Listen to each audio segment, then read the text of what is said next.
Hello friends, welcome back to the my new video guys and my YouTube channel. Today friends, we are going to talk about how can we disconnect earbud to our Realme phone device. Friends, you have connected guys any earbud and friends now you want to disconnect this earbud. So friends, how can you disconnect today? I will show you in this video.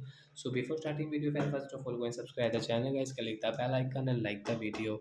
So friends, now let's see how can we disconnect this earbud to our Realme phone device. We will on our phone setting guys.